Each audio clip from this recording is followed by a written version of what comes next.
میرے نبی نے رات کیسی گزاری ہے، میرا نبی رات کو سویا کیسے ہے، حضور کے رات کے سونے کی سنتیں کیا ہیں؟ تو رات کے سونے کی پہلی سنت یہ ہے کہ اللہ کے نبی صلی اللہ علیہ وسلم رات کو جلدی سویا کرتے تھے اور رات کے آخری پہر جاگ جایا کرتے تھے۔ ابن قیم رحمہ اللہ زاد المعاد میں لکھتے ہیں، نبی علیہ السلام کا یہ معمول تھا کہ حضور نبی کریم عشاء کی نماز پڑھنے کے بعد جلد سو جاتے تھے اور رات کے آخری پہر حضور جاگ جاتے تھے اور تہجد کی نماز پڑھتے تھے۔ کبھی کبھار مسلمانوں کی مصلحت کے لیے، مسلمانوں کی کسی کام کی وجہ سے حضور نبی کریم عشاء کے بعد بھی جاگے ہیں، لیکن حضور کا عام معمول یہ تھا کہ عشاء کی نماز پڑھنے کے بعد حضور جلد سو جایا کرتے تھے اور رات کے آخری پہر تہجد کے لیے بیدار ہوتے تھے۔ یہ پہلی سنت ہے۔ اپنے گریبان میں جھانک کے نا آج کا پڑھا لکھا نوجوان، آج کا دیندار، آج کا پرہیزگار، آج کا بوڑھا، آج کا جوان، آج کے مرد، آج کی عورتیں، آج مسلم معاشرے میں رہنے والے سارے لوگ آج کس رخ پہ چل رہے ہیں؟ حضور کی اس پہلی سنتوں کو آج ہم نے ذبح کر دیا ہے۔ آج رات 11 بجے تک، 12 بجے تک، 1 بجے تک میرا نوجوان موبائل میں لگا رہتا ہے، انڈیا کی گندی فلمیں دیکھنے والا، گندے تعلقات، گندی گپ شپ، گندے پروگرام دیکھنے والے۔ آج ہمارا نوجوان عشاء کی نماز ہی نہیں پڑھ رہا اور رات 12-1 بجے تک اپنے وقت کو ضائع کر رہا ہے۔ جب اٹھنے کا وقت آتا ہے صبح، یہ اس وقت میٹھی نیند سو جاتا ہے۔ حضور کی اس پہلی سنت کو آج ہم ذبح کر رہے ہیں۔ مساجد میں دیکھیں کتنے لوگ ہیں جو صبح کی نماز میں آ رہے ہیں۔ صبح کی نماز کے لیے اٹھنا کیوں مشکل ہے؟ رات کو دیر تک جب گپے لگاتے ہیں، دیر تک موبائل میں لگے رہتے ہیں، دیر تک فلمیں ڈرامے دیکھتے ہیں، دیر تک قصے کہانیاں کرتے ہیں، دیر تک غیبت کی محافل کو گرم کیا ہوا ہوتا ہے، تو پھر صبح کے وقت ان کی آنکھ کیسے کھلے گی؟ آج دشمن نے حضور سے کاٹنے کے لیے میرے نوجوان کو آج راتوں کو بیدار کرنے پہ لگا دیا اور دن کو سلانے پہ لگا دیا۔ آج امت زوال کی طرف کیوں جا رہی ہے؟ جب تک یہ امت رات کو جلدی سویا کرتی تھی، صبح تہجد میں اٹھ کے مصلی پہ بیٹھ کے رب کے سامنے آنسو بہاتی تھی، یہ پوری دنیا پر حکمرانی بھی کرتی تھی۔ پوری دنیا پہ حکمرانی کرنے والے جتنے ہیروز گزرے ہیں، جتنے سپہ سالار گزرے ہیں، جتنے حکمران گزرے ہیں، جتنے بہادر گزرے ہیں، جتنے سائنسدان گزرے ہیں، جتنے نامی گرامی انسان گزرے ہیں، ان کی ہسٹری اور ان کی سیرت کو پڑھیے، وہ رات کو جلدی سونے والے تھے، صبح جلدی اٹھنے والے تھے۔ آج میرا دکاندار بھی سویرے دکان نہیں کھول رہا، ہمارے ہاں تو پھر بھی کچھ نہ کچھ صبح جلدی ہماری مارکیٹیں کھل جاتی ہیں۔ اسلام آباد میں دیکھیے، لاہور میں دیکھیے، شہروں میں دیکھیے، 1 بجے تک یوں لگ رہا ہے کہ رات کے 12 اور 1 بج رہے ہیں۔ 2 بجے اور 1 بجے کے بعد ان کی صبح ہوتی ہے، رات 2 بجے ان کی مغرب ہو رہی ہے۔ نہ کھانا وقت پہ، نہ سونا وقت پہ، نہ تعلیم وقت پہ، نہ بچوں کو ٹائم دینا۔ پوری زندگی ہماری آج اجیرن ہو چکی ہے۔ اس لیے معیشت کا پہیہ جام، اس لیے اخلاقیات کا پہیہ جام، اس لیے دین کے لحاظ سے ہم زوال پذیر، اس لیے پوری دنیا میں آج ہم مار کھا رہے ہیں مسلمان۔ وجہ کیا ہے؟ میرا نبی رات کو جلدی سویا کرتے تھے اور رات کے آخری پہر میں جاگ جاتے تھے۔ یہ حضور کی پہلی سنت ہے۔ اس لیے آج کے بعد خود بھی جلدی رات کو سونے کی عادت اپنائیں، اپنے بچوں کی نگرانی کریں۔ بچے کے ہاتھوں میں موبائل نہ چھوڑیے، نہ بچے کے ہاتھ میں نہ بچی کے ہاتھ میں، جلدی انہیں سلائیں اور رات کے آخری پہر میں انہیں جگائیں۔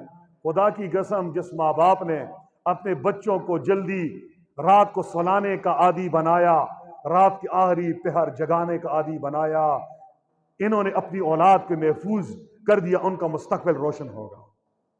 یہ پہلی سنت ہے۔ دوسری سنت، حضور نبی کریم صلی اللہ علیہ وسلم کی دوسری سنت یہ ہے کہ رات کو جب حضور سوتے تھے تو آپ بسم اللہ الرحمن الرحیم پڑھ کر اپنے دروازے کو کنڈی لگاتے تھے۔ یہ دوسری سنت ہے۔ ہم بھی دروازے کو کنڈی لگاتے ہیں لیکن سنت کی نیت سے نہیں لگاتے اور بسم اللہ الرحمن الرحیم نہیں پڑھتے، اس لیے ہمیں ثواب نہیں ہوگا۔ آج کے بعد جب اپنے دروازوں کو لاک کریں اور اسے کنڈی لگائیں تو بسم اللہ الرحمن الرحیم پڑھ کر کنڈی لگائیں اور سنت کی نیت سے دروازے کو بند کریں، آپ کو سنت کا ثواب ملے گا۔ اور سنت کا کیا ثواب ہے؟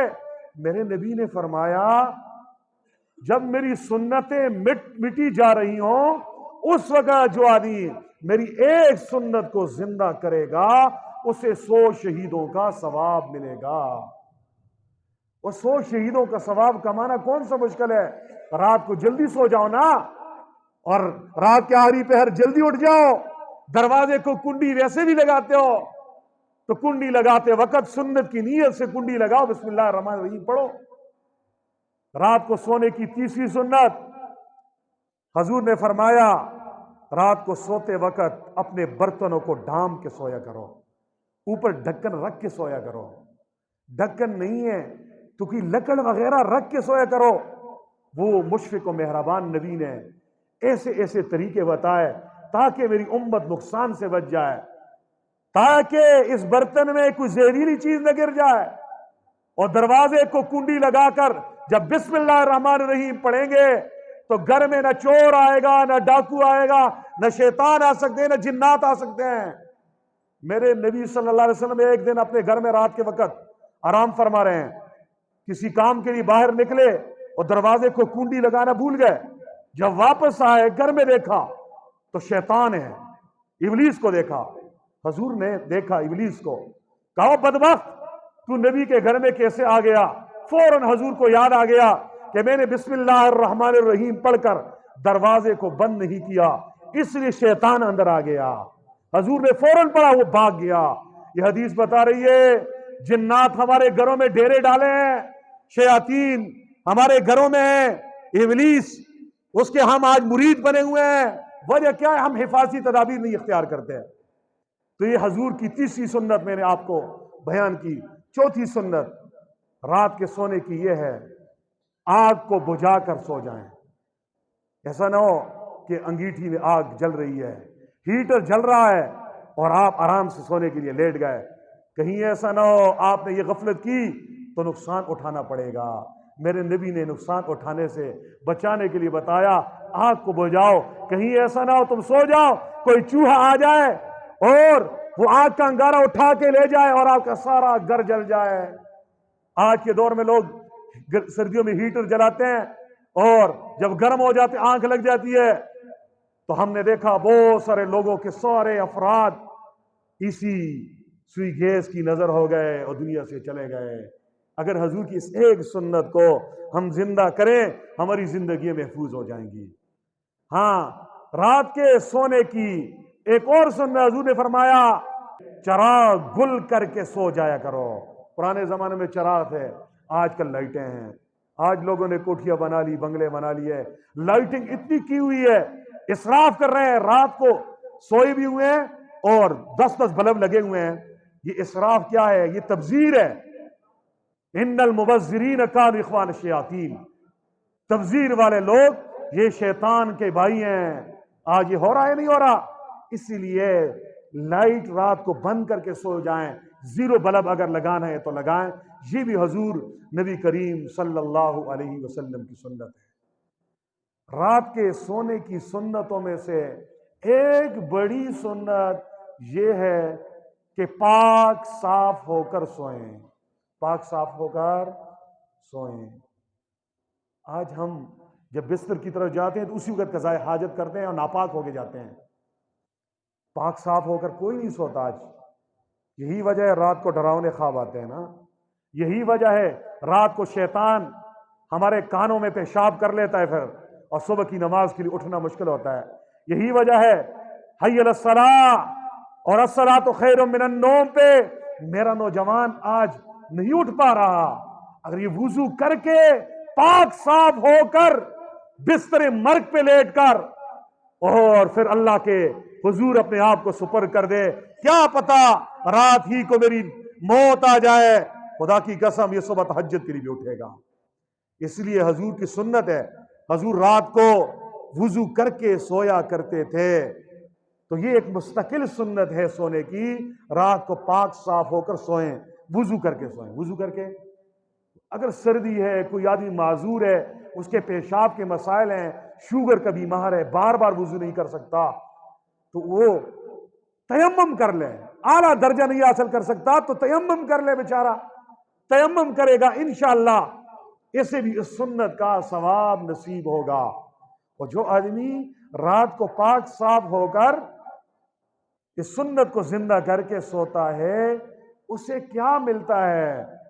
حضور نبی کریم صلی اللہ علیہ وسلم نے ارشاد فرمایا، جو آدمی رات کو پاک صاف ہو کر بستر پہ لیٹتا ہے، اس کے کپڑوں میں اس کے ساتھ اللہ کا ایک فرشتہ بھی آ کر سو جاتا ہے، اور وہ فرشتہ اس کے کپڑوں میں اس کے ساتھ صبح تک سویا رہتا ہے، اور جب یہ کروٹ بدلتا ہے تو ہر کروٹ بدلنے پر وہ فرشتہ اللہ کے دربار میں ایک دعا کرتا ہے، یا اللہ اس بندے کی بخشش فرما، اس کے گناہوں کو معاف فرما۔ فرشتے معصوم ہیں، ہمارے لیے پوری رات فرشتے دعا کریں گے، اور اگر ہم اس وضو کی سنت پہ آئیں گے، سنت کا ثواب الگ، فرشتوں کی دعا لینے کا ثواب الگ۔ دوسرا فائدہ یہ ہے، جو رات کو وضو کر کے سوتا ہے، اس کی ساری رات عبادت میں لکھی جاتی ہے۔ ساری رات عبادت میں سونا ہماری ضرورت ہے، لیکن محبوب کے طریقے کے مطابق وضو کر کے سوئے۔ اب سونا بھی عبادت ہو گیا، اب رات کو آرام کر رہے ہیں، مزے کر رہے ہیں، لیکن تمہارا یہ فرشتہ اعمال نامے میں نیکیاں لکھ رہا ہے۔ اس لیے اس سنت پہ میں نے اور آپ نے عمل کرنا ہے۔ رات کو وضو کر کے سونے کے بعد ایک اور سنت حضور کی یہ بھی ہے، جب آپ سوئیں نا تو اپنی چارپائی کا بستر خود بچھائیں، یہ بھی سنت ہے۔ گھر کے اندر ہماری بچیاں، ہماری گھر والیاں، ہماری مائیں، ہماری بہنیں ہمارا بستر ٹھیک کرتی ہیں، حضور نبی کریم اپنے ہاتھ سے اپنا بستر ٹھیک کرتے تھے۔ اس لیے بڑے چودھری ہو، بڑے افیسر ہو، افیسری اپنی دفتر میں کرو، ہاں بزنس اپنی مارکیٹوں میں کرو، مولویت مسجد میں کرو، لیکن جب حضور کی سنتوں کی باری آئے خود آگے بڑھ کر حضور کی سنتوں پہ عمل کریں۔ حضور اپنا بستر خود بچھاتے تھے، یہ ایک سنت ہے۔ پھر حضور نبی کریم کی سنت یہ تکیہ لگا کر سونا، یہ تکیہ بھی یہ اپنے سر کے نیچے رکھنا، یہ بھی سنت ہے۔ یہ بھی کیا ہے؟ سنت ہے۔ پھر رات کو سونے کی ایک سنت حضور نبی کریم صلی اللہ علیہ وسلم کی یہ بھی ہے، حضور مسواک کر کے سوتے تھے۔ کیا کر کے سوتے تھے؟ رات کو مسواک کر کے سونا، یہ بھی اللہ کے نبی صلی اللہ علیہ وسلم صلی اللہ علیہ وسلم کی کیا ہے؟ سنت ہے۔ مسواک کر کے سونا یہ اللہ کے نبی صلی اللہ علیہ وسلم کی سنت ہے۔ پھر سونے کی سنتوں میں سے ایک سنت یہ ہے، قبلہ رخ ہو کر، قبلہ رخ ہو کر دائیں کروٹ پر لیٹ کر آپ سوئیں، یہ بھی سنت ہے۔ قبلہ رخ ہو کر آپ کیا چہرہ قبلے کی طرف ہو، اپنی چارپائی یوں ڈالیں کہ آپ جب سوئیں تو آپ کا چہرہ قبلے کی طرف ہو، اور آپ دائیں کروٹ پر، داہنے کروٹ پر لیٹیں، یہ سنت ہے۔ پھر ایک سنت یہ ہے، دائیں کروٹ پر جب سوئیں تو آپ کے ہاتھ پر آپ کا رخسار ہو یوں، یہ حضور نبی کریم صلی اللہ علیہ وسلم کی سنت ہے. بڑے حکمت ہیں. دائیں کروٹ سونے پر ہاتھ کے اوپر اپنا رخسار رکھنے میں جو حکمت ہے، ڈاکٹر حضرات اور اطباء اور حکیم حضرات کہتے ہیں ہمارا جو دل ہے نا یہ بائیں طرف ہے، بائیں پستان کے ایک انگل نیچے ہے. اگر آپ بائیں کروٹ پہ لیٹیں گے آپ کی پوری باڈی کا زور آپ کے دل پہ آئے گا. آپ کا دل خون صحیح طریقے سے پمپ نہیں کرے گا. فالج اور دل کے دورہ پڑنے کے خدشات ہوتے ہیں. سنت کا ثواب ہے اور آپ کی صحت کا راز اس میں پڑا ہوا ہے. اور جب آپ دائیں کروٹ پہ سوئیں گے دل اوپر لٹکا ہوا ہوگا.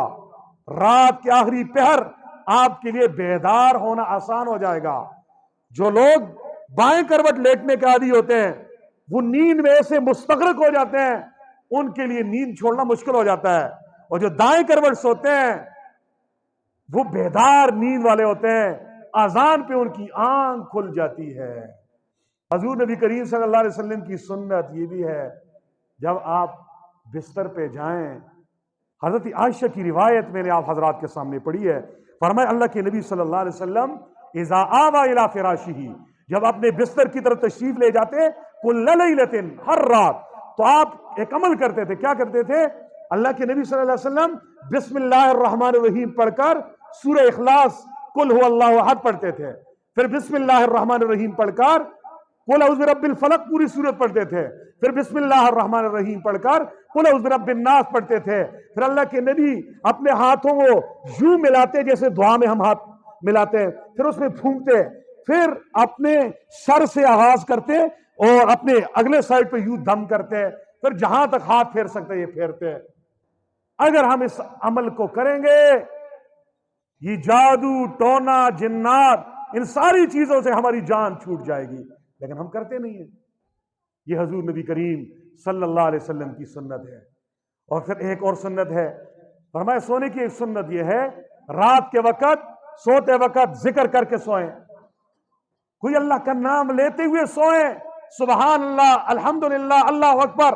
حضور نے اپنی چہیتی بیٹی حضرت فاطمہ کو یہ دولت دی، بیٹی جب بستر پہ جاؤ 33 مرتبہ سبحان اللہ، 33 مرتبہ الحمدللہ، 34 مرتبہ اللہ اکبر، یہ ذکر کر کے سویا کریں. اس کا ثواب کیا ہے؟ روایات میں آتا ہے جو آدمی ذکر کرتے ہوئے بستر کی طرف جاتا ہے باوضو ہو کر اللہ کا نام لیتے ہوئے، اللہ کا کوئی نام لیتے ہوئے کسی بھی ذکر میں مشغول ہو کر سونے کی تیاری کرتا ہے، فرمایا جب یہ سو جاتا ہے رات کے جس وقت اس کی آنکھ کھل جائے یہ اس وقت اللہ کے دربار میں جو بھی دعا مانگے گا اللہ اس کی ہر دعا کو قبول کرے گا.